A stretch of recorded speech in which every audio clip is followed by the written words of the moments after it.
안녕하십니까. 오늘은 조국혁신당이 조희대 탄핵소추안과 사법개혁 방안을 국민께 보고드리는 중요한 시간입니다. 그래서 비상대책위원회와 끝까지 간다 특별위원회가 함께 보고드리겠습니다. 먼저 조희대 탄핵소추안을 보고드립니다. 지금 사법부를 향한 국민적 분노의 본질은 조희대 사법부에 대한 총체적 불신입니다. 사법부가 제대로 내란을 단죄할 수 있을지 믿지 못하는 상황까지 왔습니다. 상권 분립의 한 축인 사법부의 신뢰가 완전히 무너졌습니다. 사법부의 위기는 곧 대한민국 민주주의의 위기입니다. 대법원이 자초한 이 위기는 조희대 대법원장의 대선 개입에서 비롯되었습니다. 이 문제를 최고법원이라는 이유로 어물쩍 넘어간다면 사법부의 신뢰 회복은 불가능하고 사회적 갈등은 증폭될 것입니다. 이제 소모적 상황을 끝내야 합니다. 국민이 원하는 사법개혁의 시간으로 전환해야 합니다. 대법원은 이재명 후보의 사건을 검토하기도 전에 이미 파기환송할 결심을 한 상태였습니다. 대통령 당선이 유력한 대선 후보의 자격 박탈을 시도했고, 나아가 대선 후보 등록일을 넘겨서 내란 청산을 주도할 민주진보 진영이 대선 후보를 등록할 수 없는 지경으로 몰아넣으려 했습니다. 이는 5월 1일 이재명 후보에 대한 파기환송 결정과 2일 한덕수 대선 출마 선언, 10일에 발생한 국민의힘의 대선 후보 교체와 맞물립니다. 조국혁신당은 대법원이 내란 연장 세력과 결탁한 사실에 대해서 반드시 진상을 밝히고 응당한 책임을 묻겠습니다. 그러나 국회가 본질적인 해결책인 조희대 탄핵을 미루고 있습니다. 조국혁신당이 나서겠습니다. 오늘 최우수단인 탄핵소추안을 공개하고 개혁 야당들과 함께 사법개혁 연대를 추진할 것입니다. 피소추자 조희대는 대선 개입 판결로 국민주권주의와 대의민주주의, 실질적 법치국가 원칙 등 헌법 질서를 심대하게 훼손했고 남용하였습니다. 피소추자의 중대한 헌법 위반은 국민이 부여한 신임에 대한 배신으로 탄핵에 의한 파면은 정당합니다. 조국혁신당은 조희대 대법원장을 파면하고 사법부가 독립성과 국민 신뢰를 회복하는 결정적 계기를 만들겠습니다. 구체적 탄핵 소추 사유는 서왕진 원내대표가 보고드리겠습니다. 다음으로 사법개혁 방안을 말씀드리겠습니다. 조국혁신당은 대한민국 사법부를 조희대 없는 대법원, 직위원 없는 재판부로 개혁하겠습니다. 국민 위의 오만한 엘리트 권력을 국민 아래의 겸손한 봉사자로 되돌리겠습니다. 조국혁신당의 사법개혁 원칙은 국민 인권 보호와 민생 중심 개혁입니다. 첫째, 국회 사법개혁특별위원회 즉각 구성을 재차 제안합니다. 개혁의 때가 있습니다. 검찰개혁과 속도를 맞춰야 합니다. 바로 지금이 적기입니다. 올해 연말로 시간을 못 받고 주요 사법개혁부터 매듭지어야 합니다.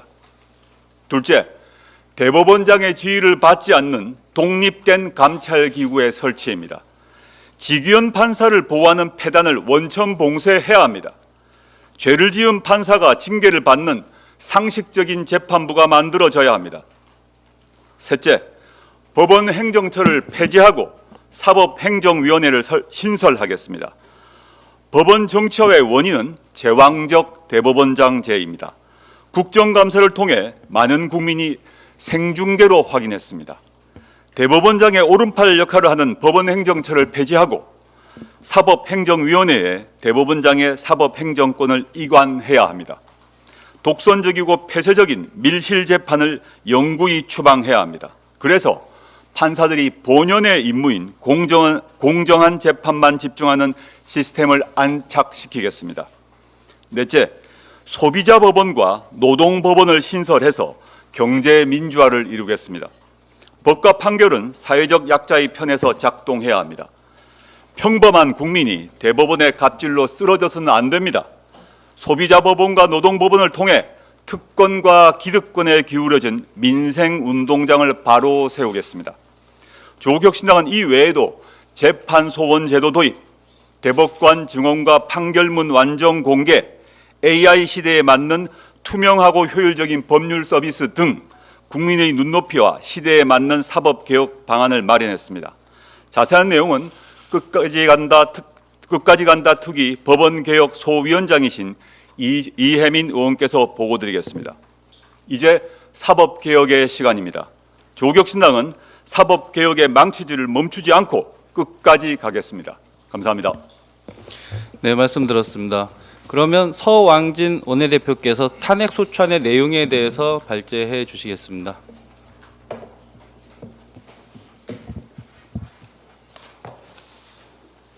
원내대표 서왕진입니다. 피소추자 조희대 대법원장의 탄핵소추 사유를 말씀드립니다. 첫째, 피소추자는 공정한 재판을 받을 권리를 중대하게 침해했습니다. 내란 쿠데타가 미수에 그친 직후 대법원은 유력 대선 후보였던 민주당 이재명 후보의 사건을 다루고 있었습니다. 이 사건은 상고심이 접수된 2025년 3월 28일 이후 불과 34일 만인 5월 1일 판결이 선고되었습니다. 무려 7만여 쪽에 달하는 기록을 꼼꼼하게 검토해야 하는 사건이었음에도 피소추자는 무리하게 서둘러 전원 합의체 절차를 강행했습니다. 그 결과 재판 과정에서 기록 검토가 제대로 이루어지지 않는 등 기본적인 결함이 발생했고, 이 사건은 법원 안팎에서 졸속 재판이라는 강한 비판에 직면했습니다. 이 재판을 절차적, 실체적으로 주도한 피소추자는 자신의 직무상 의무를 위배하고 직권을 남용하여 독립된 법관이 양심에 따라 공정하게 재판할 권리를 침해했으며, 피고인이 헌법으로 보장받아야 할 공정한 재판을 받을 권리를 중대하게 훼손했습니다. 또한 그 과정에서 의심스러울 때는 피고인의 이익으로라는 죄형 법정주의 원칙 역시 전혀 지켜지지 않았습니다. 둘째, 피소추자는 정치적 중립 의무를 위반하고 의도적으로 선거에 개입했습니다. 피소추자는 이 사건을 사건 접수 직후 정식 배당 이전임에도 대법관 전원에게 기록을 보도록 지시했고, 소부 배당 당일 곧장 전원 합의체 회부에 불과 9일 만에 심리를 끝내며 대선 직전인 5월 1일 파기환송했습니다. 대법원의 35일 미만 파기환송 판결은 2004년 2건, 2006년 1건, 2007년 1건, 2009년 1건, 그리고 16년 만에 이 사건이 처음이었습니다.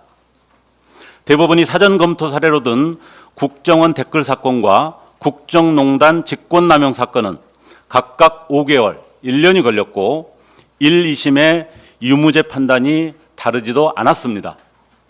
이전 판례에서는 후보자 발언 중 명백한 허위가 먼저 확인된 뒤 고의를 따져 판단했습니다. 그런데 이번 판단은 후보자 발언에 영향력을 내세워 애매한 말도 허위로 몰기 쉬운 기준으로 바꿔놓았습니다. 이른바 후보자 발언 제한 법리라는 기존 판례 방향과는 동떨어진 퇴행적 법리를 새롭게 만들어냈습니다. 후보자 자신의 진술은 다른 선거운동원 등에 비해 유권자들에게 훨씬 심대한 영향을 미치므로 허위성 판단에 있어 상대적으로 더욱 엄격하게 보아야 한다는 주장입니다. 이 법리는 향후 유사한 사례에서 적용되기 어려운 매우 퇴행적인 일회용 법리로 원심 결론을 바꾸기 위한 궁색한 논리 전개라고밖에 볼 수 없습니다. 참고로 2024년 미국에서는 트럼프가 배심원단의 유죄 판결을 받았음에도 뉴욕 맨하탄 형사법원 판사가 판결 선고가 임박한 대선에 영향을 받거나 영향을 끼칠 의도가 있다는 외관상 오해의 여지를 피하기 위해 대선 이후로 선고를 연기했습니다. 이러한 일련의 조치는 유력 대선 후보였던 이재명 피고인의 공무 단임권을 침해하는 방식으로 6.3 대선에 영향을 미치려는 사전 계획에 따라 주도 면밀하게 진행했다고 볼 수밖에 없습니다. 피소추자가 대법원 전체를 정치적 행보의 도구로 삼은 것과 다를 바 없는 것입니다. 셋째, 피소추자는 민주주의, 정치적 표현의 자유, 자유로운 선거운동의 권리를 침해했습니다. 피소추자는 다의적으로 해석될 수 있는 발언에 관하여 다른 합리적 해석의 가능성을 배제한 채 공소 사실에 부합하는 취지로만 해석했습니다. 이는 대법원이 그간 적극적으로 보장하여 온 정치적 표현의 자유와 선거운동의 자유를 결정적으로 퇴행시킴으로써 피고인을 비롯한 국민의 헌법적 권리를 심대하게 침해한 것입니다. 이처럼 피소추자의 중대한 헌법 위반과 국민의 신뢰에 대한 배반은 우리 헌법의 민주주의 원칙을 정면으로 위배한 것으로서 사법부 수장으로서의 책임을 면할 수 없으므로 조국혁신당은 조희대 대법원장의 탄핵을 소추합니다. 국민의 신뢰를 잃은 사법부는 독립이 아니라 고립의 길을 가고 있습니다. 국민의 심판으로 사법의 미래를 새로 쓰겠습니다. 이상입니다.